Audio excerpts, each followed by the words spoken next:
It's an honor to be with you guys, and I hope everybody understands how hugely significant the deactivation of the San Onofre reactors really is. It's a tremendous step forward in the history of the human race. And I don't overstate that when I say that. It's very, very hard to do, to shut down commercial reactors. But we are now at 100 in this country. This is my 41st year working at this. In 1973, a nuclear company came into a town in Massachusetts where I was living. We had an organic farm. And we vowed to stop them from building it. And today you can go where they were going to build it. The bulldozers never came in. And you can lie down on the grass and look up at the sky and think this would have been 2 reactors. And now you can drive by San Onofre and see 3 shut power plants. We have a huge waste issue, but it is a huge deal. So as they say, mazel tov to all of you. Congratulations. It's a tremendous victory, and it means a tremendous amount. Now, today, as mentioned, I do a lot of writing about Fukushima.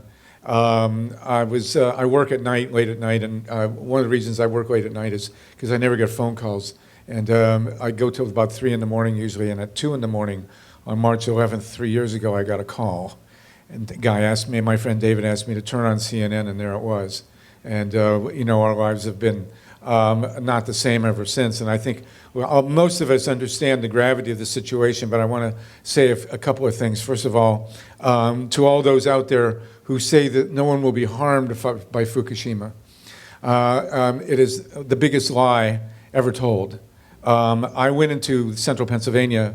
It was nice to see Eric up there in the year after the accident at 3 Mile Island, and I interviewed dozens of people. It was the worst time I ever spent in my life. Cancer, leukemia, birth defects, stillbirths, malformations, open sores, loss of hair, metallic taste in the mouth, animals that couldn't breed. It was like being in a science fiction film, a very bad science fiction film. And yet the industry still persists in saying that no one was killed at 3 Mile Island. It's a horrible lie. They say not enough radiation escaped from 3 Mile Island to harm anybody. They don't know how much radiation escaped. They will never know how much radiation escaped. All the monitors went off scale during 3 Mile Island. They had a thermoluminescent dosimeters which measure radiation where it goes, and there was one that went off scale exactly where it was expected in the northwest quadrant where the wind was blowing, and the industry said it was a defective monitor and it didn't mean anything. That's what the industry does. If you push a button and they have a major disaster, the instant response is always the same. Not enough radiation escaped to harm anybody. That's what they said about Chernobyl. That's what they're saying about Fukushima. And that's what they'll say about the next accident and the accident after that. And WIP as well, yes. And let me give you a quick history here, starting with Hiroshima and Nagasaki. When they bombed Hiroshima and Nagasaki, the military said that when people started losing their hair and all the other horrible things that happened, the military said, well, there's no such thing as radiation. What are you talking about? And then they had to fess up that there was radiation in it, which the scientists knew, of course. The scientists who made the atomic bomb circulated a petition. 80% of the scientists in the Manhattan Project asked the military to drop the bombs in uninhabited areas so that they would demonstrate to the Japanese what we have but not kill all these people. But of course, the military went ahead and did that. They bombed Hiroshima and Nagasaki, by the way, because those were 2 of the 4 cities we deliberately did not bomb so they could test the impact of the bombs with aerial photographs. To this day, the tests and the bombings in Hiroshima and Nagasaki are referred to as announced nuclear tests. And they denied that anybody would have any health effects at Hiroshima and Nagasaki.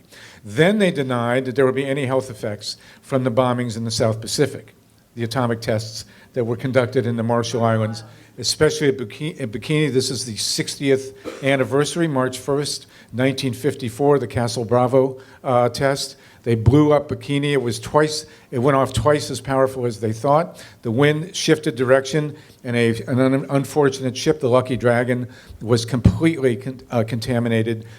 6 of the 23 crew members eventually died of liver cancer. And the chief of the Atomic Energy Commission, Louis Strauss, accused them of being communists and trying to make the Americans look bad. because they went and died of liver cancer. That's a communist plot. Louis Strauss is the same guy that said nuclear power will be too cheap to meter. Then, and this is the killer, and this is the one thing you need to always remember when you're debating someone from the nuclear industry. In 1956, Dr. Alice Stewart, who was not looking for anything resembling radiation, found in a survey she was doing that women who are X-rayed during pregnancy, their offspring will have a doubled childhood leukemia rate. Now she was attacked, she was crucified, she was pilloried, she was blacklisted, you name it, for 30 years. Now, I met Dr. Stewart. She was didn't mess with Alice Stewart. She was an amazing woman. She stood her ground. And then after 30 years in the 1980s, the medical profession finally said, well, maybe we shouldn't really X-ray pregnant women anymore. And you know, and maybe when you go have a dental X-ray, you might want to put on a bib. And maybe X-ray technicians should leave the room when they do this day after day after day. The bottom line is there is no safe dose of radiation. There is no dose of radiation that can be shown that it will not harm an embryo or a fetus in utero. There's no such thing. There's no number. And this has been proven time and time again. So when you have these people running around saying, Fukushima is the equivalent of eating a banana, we've seen that in this ridiculous movie, Pandora's Promise. It's the equivalent of eating banana. It's like flying from New York to Los Angeles. It's like living in Denver. It's utter nonsense. Radiation kills people. Many, many, many people will die as a result of Fukushima. There is absolutely no doubt about it. We have a study that indicates these 3 Russian scientists surveyed 5,000 studies that were done about Chernobyl and came to the conclusion years ago, this is years ago, that 985,000 people would die from the Chernobyl disaster. And so now we're in, and you know, I'm in this combat every day, all of you are, about the health effects of radiation.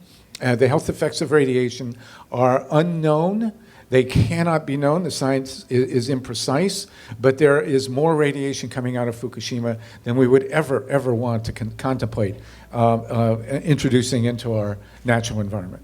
300 tons a day of highly radioactive water every day in perpetuity are coming through the Fukushima site. What do we have at Fukushima? We have 3 melted cores that they don't know where they are. If I had described, or any of you had described to an audience of nuclear engineers what happened at Fukushima on March 10th, 2011, they would have thrown you out of the room, they would have laughed at you, they would have said you're not credible.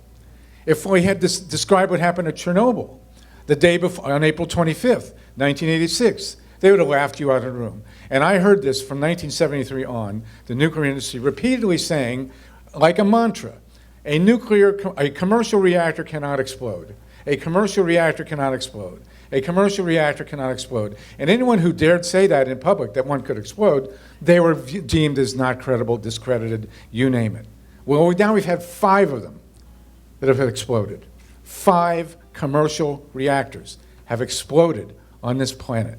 The one at Fukushima, I'm sorry, the one at Chernobyl, when Chernobyl exploded, they said, oh, that's not relevant, that's that old Soviet technology, that has nothing to do with the rest of the industry. Come on. And now, of course, these 4 reactors that have blown up, 3 meltdowns, 4 hydrogen explosions, these are General Electric reactors. These are American commercial atomic power plants. There are 31 Mark I and Mark II General Electric reactors in the United States. The containment domes on these plants are paper mache, basically, and the geniuses that built these plants put the spent fuel pools up in the air outside the containment domes 100 feet in the air. And let me tell you something else. I was in Japan in the mid-1970s. I marched with the anti-nuclear movement. We showed them movies, a lot of dialogue. I wrote an article for the Progressive magazine that was published in 1977 that talked about Fukushima and said the people of Japan cannot believe that the nuclear power industry would build commercial reactors in an earthquake tsunami zone, like Diablo Canyon, for example. But we don't talk about the American ones, right? And by the way, I did 3 lovely nights in the county jail in San Luis Obispo in 1984. I highly recommend it. Food's not very good. The orange polyester, it's just not my color. But very nice people there. It's very comfortable, and you'll have a good time when we go back up there. But nonetheless, they were warned. They were told repeatedly, do not build nuclear power plants in earthquake zones washed by tsunamis. And it's worse than that. There was, if you look at photographs of Fukushima before the site was built, before the reactors were built, it's hard for me to say this, there was an 85-foot high natural seawall at Fukushima. Units 5 and 6 are up in the air. That's why they didn't explode. They weren't operating at the time. But they could have possibly turned them back on. They weren't severely damaged. Had they been operating at the time, there would have been a lot of problems. But the units 1, 2, 3, and 4, they took down the seawall. There was an 85-foot high hill there going down into the sea. Why? Well, they didn't want to have to pump the water all the way up. And they didn't want to have to unload the components of the reactors and move them up the hill, so they removed the hill. And then they say, well, we couldn't have expected what happened there. Come on. Then, to top that off, they put the backup generators, the backup power generators, in the basement, below sea level, for God's sakes. Who is surprised? Not only did the tsunami wipe out the backup steam generators, but it made it backup power generators. It made it impossible to ruin the connections. So when they came in with backup, brought them in by trucks, or my favorite, they went out in the parking lot and ransacked automobiles and trucks to take car batteries out to bring into the nuclear power plant. That's how desperate they were. But they ruined the connections. So that when the tsunami came in this below sea level basement, they couldn't plug anything in because it was all destroyed by the tsunami. And they say they couldn't predict this. Totally predictable. Now there's a core problem here, and I won't go on much longer. The core problem is that these are private corporations. TEPCO, the perpetrators of this global post-apocalyptic disaster, is a private corporation. There is one goal and one goal only in the corporate charter of TEPCO, and that is to make money.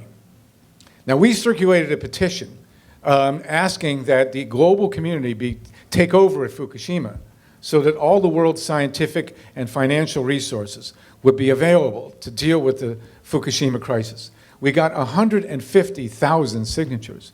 We delivered them to the United Nations on November 7th. You know what we heard? Nothing.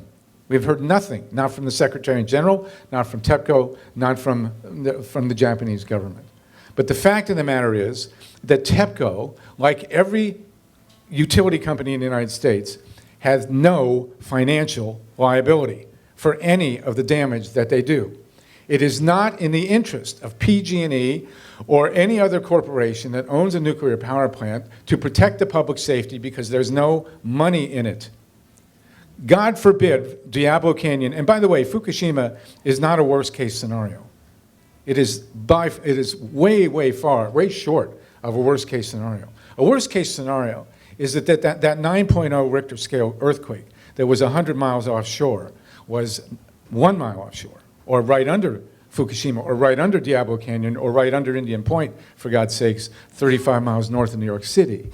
Then what you get is rubble. A pile of radioactive rubble with multiple meltdowns, hydrogen explosions, possibly fission explosions. And by the way, we're not 100% sure that there wasn't a fission explosion in Unit 3 at Fukushima. It's quite possible. If you look at the cloud, it may have happened at Chernobyl too. So not only can reactors explode, but they may actually fission and have that problem as well. But nonetheless, TEPCO is not in any way, shape, or form incentivized to protect the public safety. No one from TEPCO has been prosecuted for this, as no one was at 3 Mile Island. Chernobyl may be a little different. But, and in every case, by the way, not only was the public misinformed at 3 Mile Island, at Chernobyl, and at TEPCO, at Fukushima, the governments were misinformed. The President of the United States was lied to by the operators at 3 Mile Island. Gorbachev was lied to by the operators of Chernobyl, and certainly Nato Khan was lied to by TEPCO repeatedly throughout this disaster. So the bottom line for these guys is this at TEPCO. The cleanup of Fukushima, such as it is a profit center. They are making money playing at cleaning up the site there. Some of the most powerful footage in this film was dealing with the workers there.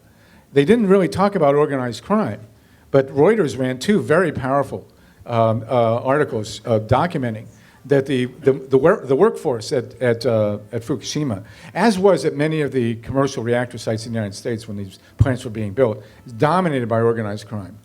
When you get that many people working on a tight site with tons of money around, you're going to have the mafia in there. There's absolutely no doubt about it. It's a totally corrupt situation. There is no incentive to clean up Fukushima, just like there was none. They're not even done. I'm almost done. They're not even finished at Chernobyl. We just had this, whatever it was in Ukraine. They're not done putting the sarcophagus over Chernobyl. Who's going to finish that job? So the bottom line is this. TEPCO had an extremely profitable year last year. After all they did to the planet, TEPCO made over $8 billion last year in profits. So what we have to do is do what was done here at San Onofre and do it damn quick. We shut 4 reactors last year, 4 commercial reactors. We went down from 104 to 100. Exelon says they may shut 5 more. But we are all, this year, but we're all living in absolute terror from any one of these commercial reactors. And the good news is, and I'll finish with this, we are in the midst of a technological revolution, unprecedented in human history. Photovoltaic cells will be the biggest industry in the history of the world. Every building, every home, every office, every vehicle, every machine, every handheld device will have photovoltaic cells to convert sunlight to electricity, every one of them. Windmills, biofuels, ocean thermal, geothermal, all these technologies have exploded. Just watch any documentary film with Amory Lovins in it, and you'll understand what's happening here. What's standing in the way of our survival on this planet and of our prosperity as a species is nuclear power. You guys have shown that, you men and women have shown that nuclear power plants, however big and however well funded, with however big a utility behind them, can be shut down.